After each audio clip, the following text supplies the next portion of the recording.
Hello, and in this part 1 video we'll look at the topic of puzzles.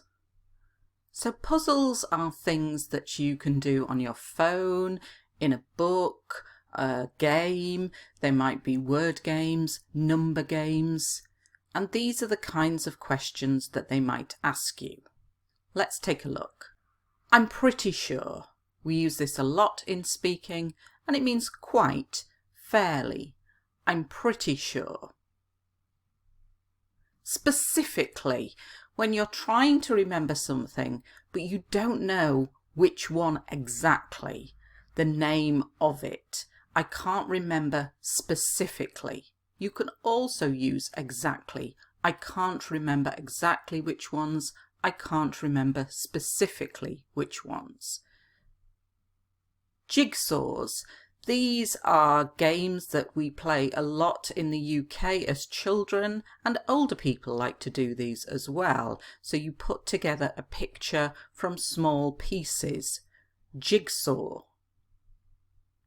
I'm not entirely sure. Often you need to say I don't know, and I don't know is very simple language. I'm not entirely sure.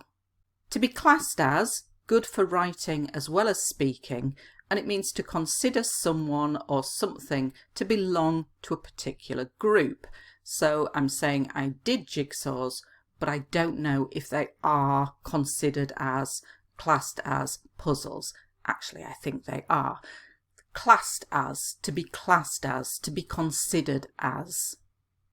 Did you do puzzles in your childhood? I'm pretty sure I did, but I can't remember specifically which ones. Oh, I used to do jigsaws, but I'm not entirely sure they're classed as puzzles. If the IELTS examiner asks you if you do things either during a trip or when you feel bored, so there are two options, two possibilities in the question, but you want to say it's not that or that, you can say neither really. So I don't do them during a trip or when I feel bored. I do them to pass the time. Now, I'm doing them to pass the time, not because I'm bored, and to pass the time is to do something to keep busy while waiting. To pass the time. Good use of the past continuous here. IELTS examiners love continuous tenses because they make you sound much more like a band 6, 7, 8, 9 candidate. I was playing. So to describe a longer action in the past. Scrabble, this is a game I used to play as a child, but with a board and with little letters. Now you can play it on your phone and it's called Words with Friends, but you can also call it Scrabble. The waiting room, this is the place where you wait in the doctor's or dentist's. When do you do puzzles? During a trip or when you feel bored? Neither really. I tend to use them to pass the time when I'm waiting for something. For example, last week I had a dentist appointment and I was playing Scrabble in the waiting room. Really useful phrase that we use a lot in English. When somebody asks you, for example, do you want to go to the cinema or do you want to go shopping? And you think both possibilities are good.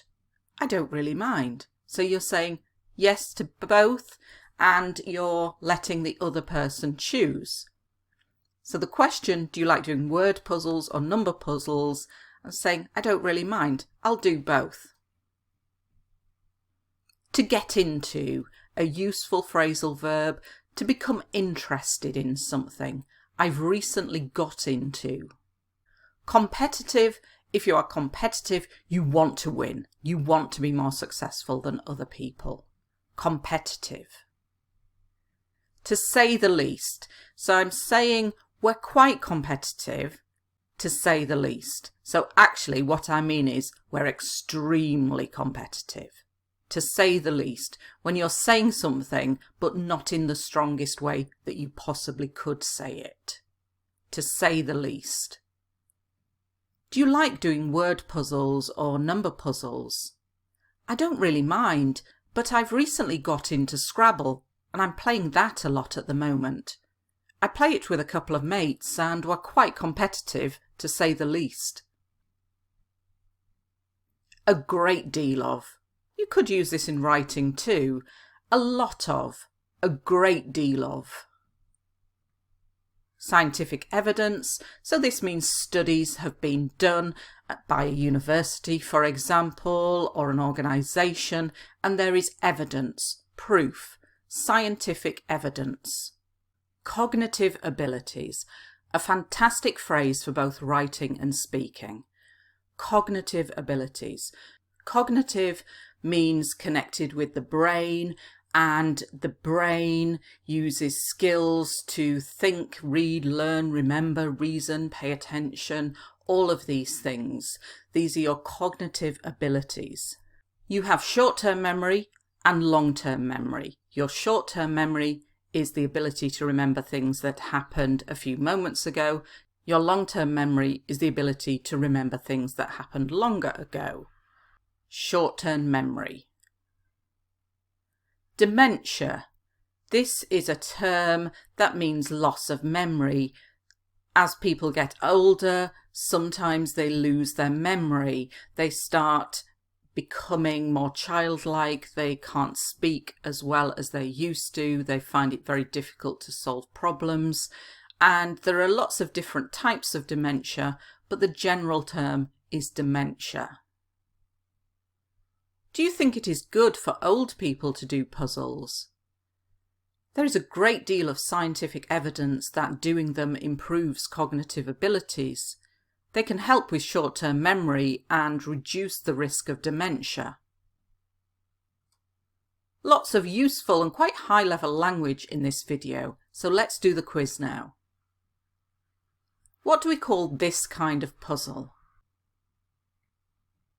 A jigsaw. A jigsaw. How can we say to become interested in? To get into. To get into. How can we say a lot of? A great deal of. A great deal of. How can we say I'm happy with both choices? I don't mind. I don't mind. How can we say the ability to remember things that happened just a few moments ago? Short-term memory. Short-term memory. How can we say to do something to keep busy while waiting? To pass the time. To pass the time. Which adjective means wanting very much to win and be more successful than other people? Great adjective to describe a person. Competitive. Competitive. How can we say not one or the other of two people or things? Neither. Neither.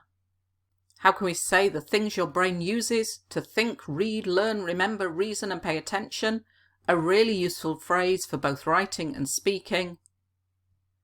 Cognitive abilities. Cognitive abilities. And finally, what is a general term for loss of memory, language, problem solving and other thinking abilities? Dementia. Dementia.